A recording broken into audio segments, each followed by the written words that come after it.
Hi friends, public ಅಡ್ರೆಸ್ಗೆ ಸ್ವಾಗತ. ಸಂಸತ್ತಿನಲ್ಲಿ colour ಬಾಂಬಿನ ಕದನ ಸಾಕಷ್ಟು ಸುದ್ದಿ ಮಾಡ್ತಾ ಇದೆ. ಇದರಲ್ಲಿ ಹಿಂದೆ ಯಾರ್ಯಾರಿದ್ದಾರೆ, ಯಾವ ಯಾವ ಪಕ್ಷಗಳ ಕೈವಾಡ ಇದೆ, ಮತ್ತು ಸ್ಲೋಗನ್ಗಳು ಕೂಗಿರೋವಂಥದ್ದು ಈ ಒಂದು ಹಿಸ್ಟ್ರಿಯನ್ನು ನೋಡಿದಾಗ ಸಾಕಷ್ಟು ಈಗ ಅನುಮಾನಗಳು ವ್ಯಕ್ತ ಆಗ್ತಾ ಇದ್ದಾವೆ.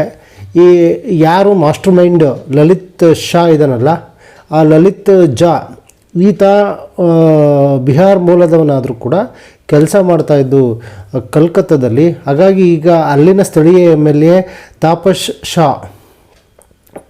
ತಾಪಸ್ ರಾಯ್ ಅವ್ರಿಗೆ ಲಿಂಕ್ ಇರೋವಂಥ ಒಂದು ಫೋಟೋ ಈಗ ಸಾಕಷ್ಟು ವೈರಲ್ ಆಗ್ತಾಯಿದೆ. ಈಗ ಇದ್ರ ಬಗ್ಗೆ ಇದು TMC ಮುಖಂಡೆ ಹಾಗೂ ಇದು ಪಶ್ಚಿಮ ಬಂಗಾಳದ ಮುಖ್ಯಮಂತ್ರಿ ಮೌನ ವಹಿಸಿದ್ದಾರೆ. ಆದರೆ ಕೆಲವರು ಮಾತ್ರ ಅದಕ್ಕೂ ಸಂಬಂಧ ಇಲ್ಲ, ಫೋಟೋ ಎಲ್ಲರೂ ತೆಗೆಸ್ಕೊಳ್ತಾರೆ, ಅದಕ್ಕೂ ನಮ್ಗೆ ಏನು ಸಂಬಂಧ ಅಂತೇಳಿ ಕೆಲವರು ಹೇಳ್ತಾ ಇದ್ದಾರೆ. ಆದರೂ ಕೂಡ ಇಂಡಿಯಾ ಒಕ್ಕೂಟದ INDIA ಒಕ್ಕೂಟದ ಹಲವು ಸದಸ್ಯರು ಈಗ ಪ್ರತಾಪ್ ಸಿಂಹ ವಿರುದ್ಧ ಯಾಕೆ ನೀವು ವಿಚಾರಣೆಯನ್ನು ಕೈಗೊಳ್ತಾ ಇಲ್ಲ, ಅವ್ರ ವಿರುದ್ಧ ಯಾಕೆ FIRನ ಆಗ್ತಾ ಇಲ್ಲ ಅಂತೇಳಿ ಈಗ ಕರ್ನಾಟಕದ ಸಂಸದರು ಸೇರಿದಂತೆ MLAಗಳು ಸೇರಿದಂತೆ ದೇಶಾದ್ಯಂತ ಈಗ ಪ್ರತಾಪ್ ಸಿಂಹ ಮೇಲೆ ಮುಗಿಬಿದ್ದಿದ್ದಾರೆ. ಇದ್ರ ಬಗ್ಗೆ ಅಮಿತ್ ಶಾ ಒಂದು ನೋಟ್ ಕೊಡಬೇಕು, ಪಾರ್ಲಿಮೆಂಟಲ್ಲಿ ಹೇಳಿಕೆ ಕೊಡಬೇಕು, ಪ್ರಧಾನಿ ಮೋದಿ ಇದಕ್ಕೆ ಹೊಣೆಗಾರರನ್ನಾಗಿ ಮಾಡಬೇಕು. ಇದು ಮೋದಿ ಅಂತೇಳಿ ವಿಪಕ್ಷಗಳು ರಾಜಕೀಯವಾಗಿ ಕೆಸರೆರಚಾಟ ಆರಂಭ ಆಗಿದ್ದರೆ, ಈ 4 ಆರೋಪಿಗಳು ಸಿಕ್ಕಿ ಈಗಾಗಲೇ 6 ಜನ ಆರೋಪಿಗಳನ್ನು ಈಗಾಗಲೇ ಪೊಲೀಸ್ ಕಸ್ಟಡಿಗೆ ನೀಡಿ ಪಟಿಯಾಲ ಕೋರ್ಟ್ ಡೆಲ್ಲಿ ಆದೇಶವನ್ನು ಹೊರಡಿಸಿದೆ. ದಿನಕ್ಕೊಂದು ಅವ್ರನ್ನ ಇಂಟ್ರಿಗೇಟ್ ಮಾಡ್ತಾ ಇರ್ಬೇಕಾದ್ರೆ ದಿನಕ್ಕೊಂದು ಆಗದಷ್ಟು ಕೂಡ ಮಾಹಿತಿಗಳು ಹೊರಬರ್ತಾ ಇದ್ದಾವೆ. 5 ರಾಜ್ಯಗಳಲ್ಲಿ ಒಬ್ಬ ಕರ್ನಾಟಕದ ಮೈಸೂರು ಮೂಲದ ವಿಜಯನಗರ ನಿವಾಸಿ ಮನೋರಂಜನ್ ಈತ ಒಬ್ಬ, ಆದರೆ ಲಕ್ನೋ ಉತ್ತರ ಪ್ರದೇಶದ ಸಾಗರ್ ಶರ್ಮಾ, ಇವರಿಬ್ಬರದು ಉತ್ತರ ಪ್ರದೇಶ ಮತ್ತು ಕರ್ನಾಟಕ ಲಿಂಕ್ ಆದರೆ, ಇನ್ನೊಬ್ಬ ಮಹಾರಾಷ್ಟ್ರ ಮೂಲದ ಅಮೋಲ್ ಶಿಂದೆ ಮತ್ತು ನೀಲಮ್ ಆಜಾದ್ ಹರಿಯಾಣ ಗುರಂಗಾವದ ಗ್ರಾಮದ ಬಿಹಾರ್ ಮೂಲದಲ್ಲಿ ವೃತ್ತಿ ನಿರ್ವಹಿಸ್ತಾ ಇದ್ದಂಥ NGO ಒಂದರಲ್ಲಿ ಆತ ಒಬ್ಬ ಬಂದು ಲಲಿತ್ ಜಾ. ಹೀಗೆ 5-6 ಆರೋಪಿಗಳ ಒಂದು ಕ್ರಿಮಿನಲ್ ಬ್ಯಾಕ್ಗ್ರೌಂಡು ಈಗ ಒಂದೊಂದೇ ಹೊರಗಡೆ ಬರ್ತಾ ಇದ್ದಾವೆ.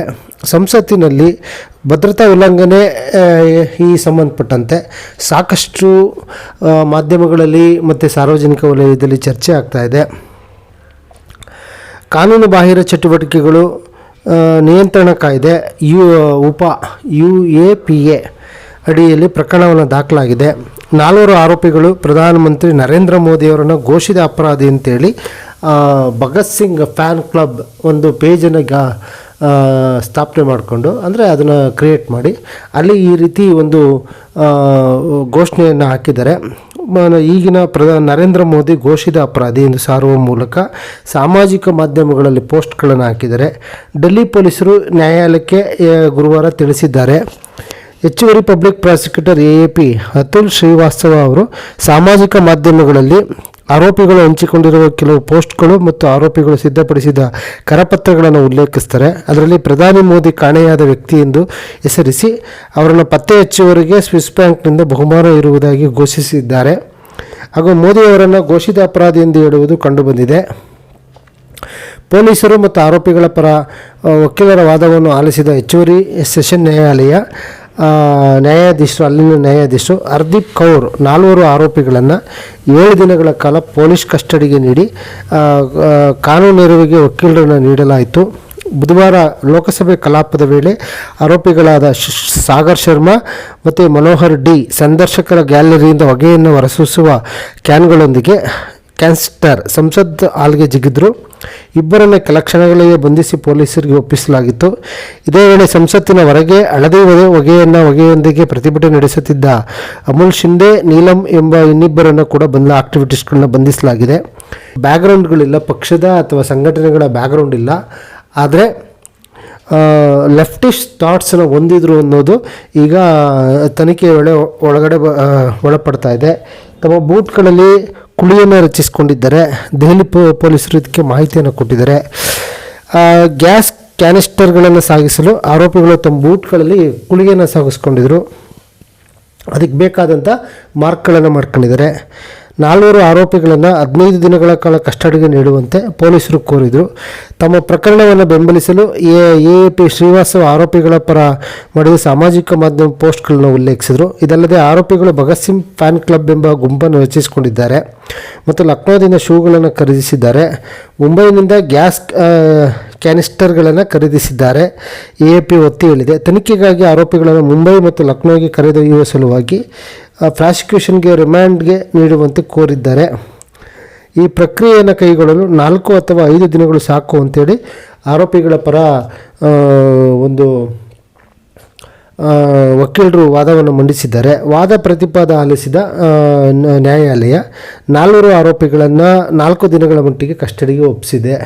ಇದು ನ್ಯಾಯಾಲಯದ ಪ್ರಕ್ರಿಯೆ ಆದರೆ ಇದು ಈಗ ತನಿಖೆ ಮುಂದುವರಿತಾ ಇದೆ. ಭದ್ರತಾ ಲೋಪಗಳ ಹಿನ್ನೆಲೆಯಲ್ಲಿ ಈಗಾಗಲೇ ಕೋಲಾಹಲವನ್ನು ಸೃಷ್ಟಿಸಿದಂಥ ಎಂಪಿಗಳ TMC ಮತ್ತು ಕಾಂಗ್ರೆಸ್ ವಿವಿಧ ಪಕ್ಷಗಳ MP ಮತ್ತು ರಾಜ್ಯಸಭಾ ಸದಸ್ಯರನ್ನು 14 ಜನರನ್ನು ನಿನ್ನೆ ಒಂದೇ ದಿವಸ ನಿನ್ನೆ ಅಂದರೆ ಗುರುವಾರ ಗೊಳಿಸಲಾಗಿದೆ.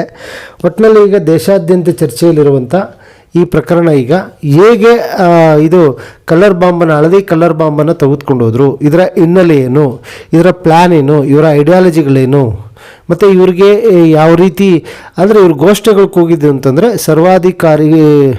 ಸರ್ವಾಧಿಕಾರಿ ನಡವಳಿಕೆ ಸರಿಯಲ್ಲ, ಇದು ಪ್ರಧಾನಿ ಮೋದಿ ಕಾಣೆಯಾಗಿದ್ದಾರೆ, ನಿರುದ್ಯೋಗ ಸಮಸ್ಯೆ ಇದೆ, ಭಾರತದಲ್ಲಿ ನಿರುದ್ಯೋಗ ಸಮಸ್ಯೆ ಇದೆ, ಇದ್ರ ಬಗ್ಗೆ ಇದು ಗಮನ ಹರಿಸ್ಬೇಕು ಅಂಥೇಳಿ ಗಮನ ಸೆಳೆಯೋಕ್ಕೋಸ್ಕರ ಮಾಡಿದ್ದೀವಿ ಅನ್ನೋ ಥಾಟ್ಸಲ್ಲಿ ಹೇಳ್ತಾ ಇದ್ದಾರೆ. ಸಂಸತ್ತಿನಲ್ಲಿ 2 ಯುವಕರು ಅತಿಕ್ರಮಣ ಮಾಡಿ ದಾಂಧಲೆ ನಡೆಸಿ ಭದ್ರತಾ ಉಲ್ಲಂಘನೆ ಮಾಡಿರುವ ಘಟನೆ ಬಗ್ಗೆ ಕೇಂದ್ರ ಗೃಹ ಸಚಿವ ಅಮಿತ್ ಶಾ ಒಂದು ಹೇಳಿಕೆಯನ್ನು ಕೊಡಬೇಕು, ಘಟನೆ ಕುರಿತು ಹೇಳಿಕೆಯನ್ನು ಕೊಡಬೇಕು ಮತ್ತು ಎಲ್ಲ ಸಂಸದರ ಭದ್ರತೆಯ ಹೊಣೆಗೆ ಕೇಂದ್ರ ಸರ್ಕಾರ ಮಾರ್ಗಸೂಚಿಗಳನ್ನು ಬಿಡುಗಡೆ ಮಾಡಬೇಕು ಅಂತೇಳಿ ಒತ್ತಾಯಿಸಿ ವಿರೋಧ ಪಕ್ಷದ ಸದಸ್ಯರು ಘೋಷಣೆಗಳನ್ನು ಕೂಗ್ತಾರೆ. ಇದರಿಂದ ಯಾರು ಏನು ಹೇಳ್ತಾವ್ರೆ ಅನ್ನೋದೇ ಗೊತ್ತಾಗೋದಿಲ್ಲ. ಆಗ ಇದಕ್ಕೆ ಸಂಸತ್ ಭದ್ರತಾ ಲೋಪ, ಪ್ರಧಾನಿ ಮೋದಿ ಘೋಷಿತ ಅಪರಾಧಿ ಎಂದು ಆರೋಪಿಗಳು ಹೇಳಿದ್ದಾರೆ. ದೆಹಲಿ ಪೊಲೀಸರು ಇದು ನಮ್ಮ ಅಧಿಕಾರ ವ್ಯಾಪ್ತಿ, ಸಂಸತ್ತಿನ ನನ್ನ ಕೆಲಸ, ಲೋಕಸಭಾ ಸ್ಪೀಕರ್ ಹೇಳಿದ್ದಾರೆ. ಪ್ರತಾಪ್ ಸಿಂಹ ಒಳ್ಳೆಯ ಉದ್ದೇಶದಿಂದ ಪಾಸ್ ಕೊಟ್ಟಿದ್ದಾರೆ, ಆದರೆ 3 ಸತಿ ಕೊಟ್ಟಿರೋದು ಗೊತ್ತಿಲ್ಲ ಸಾಗರ್ ಶರ್ಮಾ ಹೆಸರಿನಲ್ಲಿ. ಇದು ಸಾಕಷ್ಟು ಈಗ ಬದಲಾವಣೆಗೆ ಒಂದು ಇದು ಏನೋ ಅಭದ್ರತೆಯ ಕುರಿತು ಸಂಸತ್ಗೆ ಭದ್ರತೆ ಕೊಡಲ್ಲ ಅಂತಂದರೆ ಇವು ಜನಗವ್ರಿಗೆ ಹೆಂಗೆ ಭದ್ರತೆ ಕೊಡ್ತಾರೆ ಅಂತ ಕಾಂಗ್ರೆಸ್ ಆರೋಪವನ್ನು ವ್ಯಕ್ತಪಡಿಸ್ತಾ ಇದೆ. ಒಟ್ಟಿನಲ್ಲಿ ಈಗ ಒಂದು ಏನಪ್ಪ ಅಂದರೆ ಸಂಸತ್ಗೆ ನುಗ್ಗಿ ಲೋಕಸಭಾ ಕಲಾಪದ ವೇಳೆ ಹೊಗೆ ಬಾಂಬ್ ಸಿಡಿಸಿದ ಪ್ರಕರಣ ದೆಹಲಿ ಪೊಲೀಸರು ತಡರಾತ್ರಿ ಮಾಸ್ಟರ್ ಮೈಂಡ್ ಲಲಿತ್ ಝಾ ಅವನನ್ನು ಬಂಧಿಸಿದ್ದಾರೆ. ಲೋಕಸಭಾ ಕಲಾಪದ ವೇಳೆ ಹೊಗೆ ಬಾಂಬ್ ಸಿಡಿಸುವ ಸಂಚನ್ನು ಲಲಿತ್ ಝಾ ಸೂಚನೆಯಂತೆ ಆರೋಪಿಗಳು ರೂಪಿಸಿದರೆಂದು ಪ್ರಾಥಮಿಕ ತನಿಖೆಯಿಂದ ತಿಳಿದುಬಂದಿದೆ. ಸಂಸತ್ತಿನ ಒಳಗೆ ಪ್ರವೇಶಿಸಲು ಸಾಧ್ಯವಾಗದ ಲಲಿತ್ ಝಾ ಹಾಗೂ ಇನ್ನಿಬ್ಬರು ಆರೋಪಿಗಳಾದ ನೀಲಂ, ಅಮೂಲ್ ಶಿಂದೆ ಸಂಸತ್ತಿನ ಹೊರಗೆ ಹೊಗೆ ಬಾಂಬ್ ಸಿಡಿಸುವುದು ಹಾಗೂ ಘೋಷಣೆ ಕೂಗುವ ದೃಶ್ಯಗಳನ್ನು ಚಿತ್ರೀಕರಿಸಿ ಕೋಲ್ಕತ್ತಾ ಮೂಲದ NGO ಸಂಸ್ಥಾಪಕರೊಂದಿಗೆ ವಿಡಿಯೋ ಹಂಚಿಕೊಂಡಿದ್ದಾನೆ ಎಂದು ತಿಳಿದು ಬಂದಿದೆ. ಈ ಝಾ ಕೋಲ್ಕತ್ತಾ ನಿವಾಸಿಯಾಗಿದ್ದು ಅಲ್ಲಿ ಮಕ್ಕಳಿಗೆ ಕೋಚಿಂಗ್ ತರಗತಿಗಳನ್ನು ನಡೆಸಲು ಕೊಠಡಿಯನ್ನು ಬಾಡಿಗೆ ಪಡೆದಿದ್ದ. ಕೋಲ್ಕತ್ತಾದ ಎಲೆಕ್ಟ್ರಿಕ್ ಅಂಗಡಿಯೊಂದರಲ್ಲಿ ಕೆಲಸ ಮಾಡುತ್ತಿರುವ ಝಾ ಅವನ ಸಹೋದರ ಸೋನು ಅವರು ಕೂಡ 3 ದಿನಗಳ ಹಿಂದೆ ತಮ್ಮ ಸಹೋದರನೊಂದಿಗೆ ಮಾತನಾಡಿರುವುದಾಗಿ ತಿಳಿಸಿದ್ದ. ಅವರು ಘಟನೆಯಲ್ಲಿ ಹೇಗೆ ಭಾಗಿಯಾಗಿದ್ದಾರೆಂದು ನನಗೆ ತಿಳಿದಿಲ್ಲ ಅಂತ ಹೇಳಿದ್ದಾನೆ. ಒಟ್ಟಿನಲ್ಲಿ ಈಗ ಏನಾಗಿದೆ ಅಂದರೆ ಭದ್ರತಾ ಲೋಪಗಳು ಈಗ ಸಾಕಷ್ಟು ಚರ್ಚೆ ಆಗ್ತಾ ಇದೆ. ಬಂಧಿತ 5 ಆರೋಪಿಗಳ ಪೈಕಿ 4 ಇಂದು ಪಟಿಯಾಲ ಕೋರ್ಟ್ಗೆ ಹಾಜರುಪಡಿಸಿದ್ರು ದೆಹಲಿ ಪೊಲೀಸರು. 15 ದಿನಗಳ ಕಾಲ ಕಸ್ಟಡಿಗೆ ಕೋರುವಂತೆ ಕೋರಿದ್ರು. ವಾದ ಪ್ರತಿವಾದ ಆಲಿಸಿದ 4 ಆರೋಪಿಗಳನ್ನು 7 ದಿನದ ಮಟ್ಟಿಗೆ ಕಸ್ಟಡಿಗೆ ಒಪ್ಪಿಸಿದೆ. ಆರೋಪಿಗಳಾದ ಮನೋರಂಜನ್ ಡಿ, ಸಾಗರ್ ಶರ್ಮಾ, ಅಮೂಲ್ ಶಿಂದೆ, ನೀಲಂ ದೇವಿ NI ಪ್ರಕರಣಗಳ ವಿಚಾರಣಾ ನ್ಯಾಯಾಧೀಶ ಹರ್ದೀಪ್ ಕೌರ್ 7 ದಿನಗಳ ಮಟ್ಟಿಗೆ ವಶಕ್ಕೆ ಕೊಟ್ಟಿದ್ದಾರೆ. ಆರೋಪಿಗಳ ವಿರುದ್ಧ ಭಾರತೀಯ ದಂಡ ಸಂಹಿತೆ ವಿವಿಧ ಸೆಕ್ಷನ್ಗಳಡಿ ಭಯೋತ್ಪಾದನಾ ವಿರೋಧಿ ಕಾನೂನು UAPA ಅಡಿಯಲ್ಲಿ ಕೇಸ್ ದಾಖಲಾಗಿದೆ. ಲೋಕಸಭೆ ಕಲಾಪದ ವೇಳೆ ಸಾಗರ್ ಶರ್ಮಾ, ಮನೋರಂಜನ್ ಡಿ ಸಂದರ್ಶಕರ ಗ್ಯಾಲರಿಯಿಂದ ಜಿಗಿದು ಡಬ್ಬಿಗಳಿಂದ ಹಳದಿ ಬಣ್ಣದ ಬಾಂಬನ್ನು ಸಿಡಿಸಿದರು, ಹೊಗೆಯನ್ನು ಸಿಂಪಡಿಸಿದರು. ಅದೇ ಸಮಯದಲ್ಲಿ ಇನ್ನಿತರ ಆರೋಪಿಗಳು ಅಮುಲ್ ಶಿಂದೆ, ನೀಲಂ ದೇಯಿ ಸಂಸತ್ತಿನ ಹೊರಗೆ ತಾನ್ಶಾಹಿ ನಹಿ ಚಲೇಂಗೆ ಎಂದು ಕೂಗುತ್ತಾ ಡಬ್ಬಿಗಳಿಂದ ಬಣ್ಣ ಹೊಗೆ ಸಿಡಿಸಿದರು. ಇದು ಸಾಕಷ್ಟು ಚರ್ಚೆಗಳು ಕೂಡ ಆಗಿತ್ತು.